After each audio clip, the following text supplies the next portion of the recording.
Hi, welcome to another bespoke unit fragrance review. In this video we'll be talking about Dolce Gabbana The One for men. As with every fragrance review, we'll be using the bespoke unit fragrance formula, or BUF for short.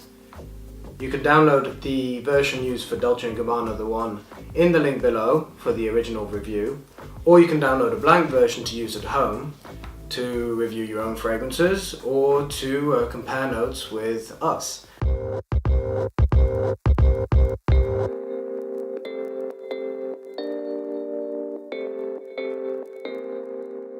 Dolce & Gabbana The One for Men was released in 2008 following the success of the original version for women. As Stefano Gabbana said himself, it was a step in a new direction. He wanted to create a spicy oriental and an uomo, a classic, but not a banal classic, something that will be remembered for years and are particularly appreciated by women. In this review we'll be putting it to the test using the bespoke unit fragrance formula that I mentioned in the introduction of the video. Now, to properly test the fragrance, I'm going to spray myself twice on the back of the hand from a not too close a distance so it doesn't get too liquid. You want something relatively misty so it can evaporate rather quickly. Don't smell too quickly either, because then you'll get a very alcoholic head rather than the top notes. So the first thing we notice with Dolce & Gabbana The One is a very enticing head. It's a combination of grapefruit, aromatic basil and coriander. But what sets it apart is that unlike most citrus heads, which are quite sweet and quite light-hearted, here we have something that's very bitter, very mellow, very spicy. That's the grapefruit. I'd even suggest that there's some zest in there as well, perhaps oranges, blood orange. It doesn't seem to be just grapefruit. Nevertheless, this is quite something. Now, getting to the heart, we experience the spiciness, the warmth of nutmeg, some quite exciting, quite sharp ginger, and some sweet neroli, which just helps us get past the bitterness of the grapefruit and then head towards more spicy notes such as cardamom. Now let's wait a couple of minutes before we get to the base. We'll just need this to dry away, let it evaporate and cycle down to the base notes. Now a little bit of time has passed since we last tested this fragrance, so I think we're down to the base. Let's give it a try. Wow. Now we are at the base. Personally, I love it. My wife, she's less of a fan, but we'll talk about that when we get into the third-party feedback. Right now, let's concentrate on the base. What do we have? We have a plethora of musks, one of which is ambelgris. Now, it is only a note, it's not the ingredient. Remember that ambelgris was made illegal because it was extracted from Wales. Here, this is just a synthesized version. Now, ambelgris gives off earthy notes, it gives off animal notes, and it gives off something that can be likened to cigar tobacco. We'll get back to that in a second, because what else do we have? We have guacwood. Now, those who have seen the Armani Code video will realize that guacwood is one of the key notes used to create tobacco notes. This plays with the ambelgris and really pushes that along. Now we have something that's quite earthy, quite tobacco-y, but pipe tobacco. But what really makes this special is the tonka bean. Now, tonka bean hasn't been officially mentioned to be an ingredient in this, but I can definitely smell something that is similar. Now, tonka bean smells a bit like vanilla, so here we have something very gourmand. Together, what does it make? Now we have a vanilla pipe tobacco accord. It is absolutely wonderful, it's enticing, and it's contrasted by a fresh cedarwood backdrop, which gives this nice sort of mellow, warm, fresh interplay that keeps it an enticing and a fluctuating fragrance on every sniff. Now, if we can still smell elements of the heart, which indeed we can, such as the ginger, the nutmeg, or even some of the grapefruit from the head, this makes a very exciting, very seductive fragrance.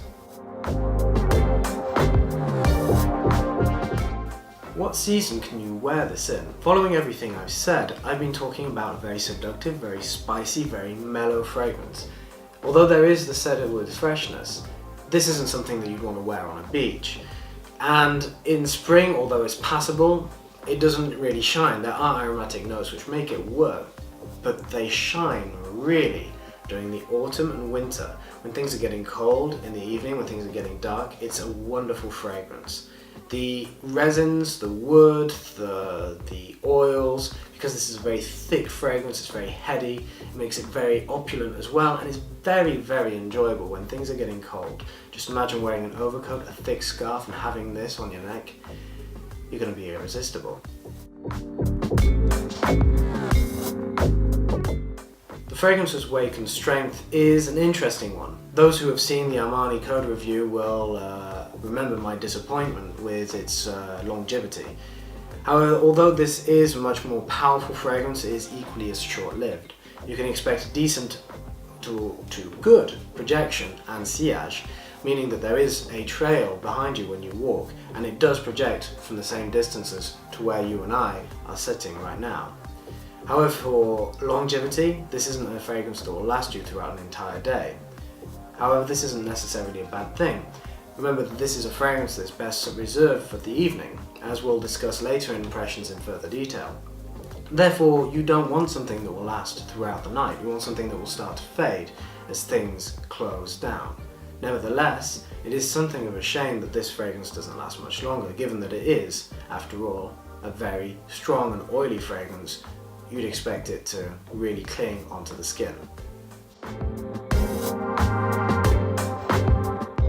Third-party feedback with Dolce Gabbana The One is overly enthusiastic and positive. However, there are some comments from a minority that shouldn't be ignored. First of all, the people that really like this fragrance, they particularly enjoy its headiness, its muskiness, very oily presence. They enjoy the pipe tobacco accord. They enjoy also the aromatics and the very bitter yet enjoyable grapefruit head. They find it very sexy and very confidence-inducing. Some love the warm, boozy masculine tobacco note, as they call it. Others, though, however, feel that it doesn't last as long as it should. As to those who tested the fragrance, they overall loved it. So people that found it very seductive, very sexy, very enticing. However, there were some that found it to be somewhat heady, too much, oily, maybe a little bit uncomfortable to be near. Therefore, don't over-apply this fragrance. The impressions dictate the wearability and the high-level usage thoughts of a fragrance. We'll start with the age range, as this is the first one on the list. Now those, again, I'm referring to the Armani Code video, but those who have seen it will realise that that was quite a youthful fragrance. This, on the other hand, is much more matured, because it's more opulent, because it's more in the oily and very oriental notes. We're looking at something that is much more mature. We're looking at something that is ideal for people in their 30s. Late 20s might be pushing it, but it is doable. This also can be worn by people in their 40s and even older than that. However, it's best reserved for bachelors in their 30s, I'd say. The time of day that's most appropriate for wearing this fragrance is definitely in the evening. You can just imagine this being worn when the night is beginning to fall. It can be worn from twilight all the way until the early hours of the morning. It isn't really a daytime fragrance. It's missing that freshness because this is so mellow, because it's so oily and so gourmand. This is something that is really best worn when the sun has gone. With regards to the occasion, we're looking at something here that is more romantic, maybe even formal, but definitely not casual and not very appropriate for the office. Although there are some people that do claim to wear this at the office, I'd find it to be a bit of a strange choice. However, for romantic encounters, dates, and maybe even going out, this is a great option. It's great for wearing in an intimate environment as long as you don't over-apply it. Just be very careful. This is very powerful when you first put it on. However, because its longevity is so low, it is an ideal date fragrance because by the time you get to the end of the date, you want things, without being prudish, to be more intimate. But you don't want to wrinkle her nose and put her off because of a bad smell when she gets too close. You don't want this to be overpowering. Therefore, it's an excellent choice because it's a sexy and very seductive fragrance, but doesn't have the lifespan for it to be overperforming. Leading on and concluding with the masculinity, we're looking at something that is very strong. Again, referring to Armani Code, that was something more moderate because it was more youthful, more modern.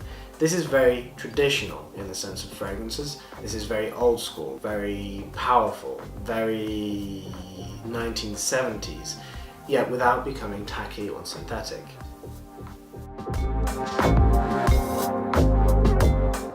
Finally, let's talk about the presentation. I personally love the bottle. I find it to be an elegant yet simple presentation. Although you can't see it from here, there is a very thick slab of glass at the base.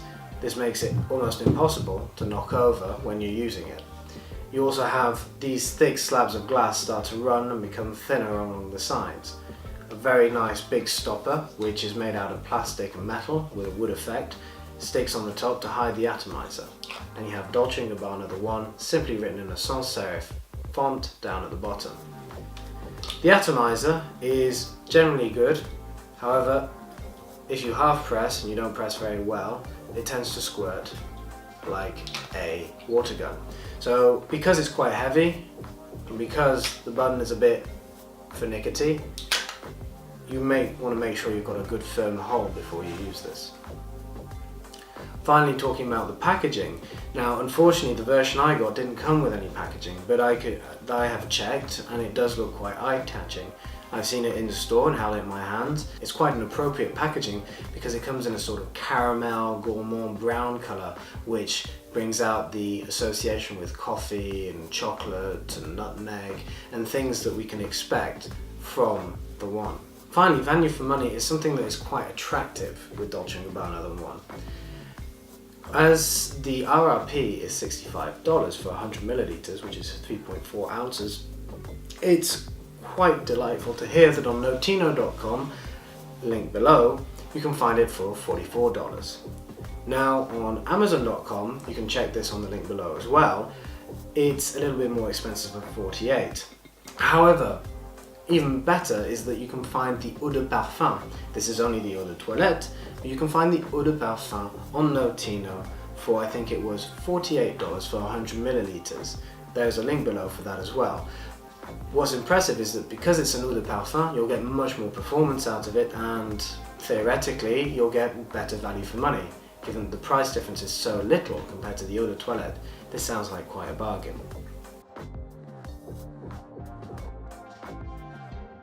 To conclude, Dolce & Gabbana The One for men is an excellent companion for men who are a bit more mature and looking for something to accompany them for either formal occasions or romantic encounters. It's a combination, a celebration even, of musks and wood and all sorts of interesting spicy scents. There's some aromatics in there as well as some very bitter but very enjoyable citrus notes.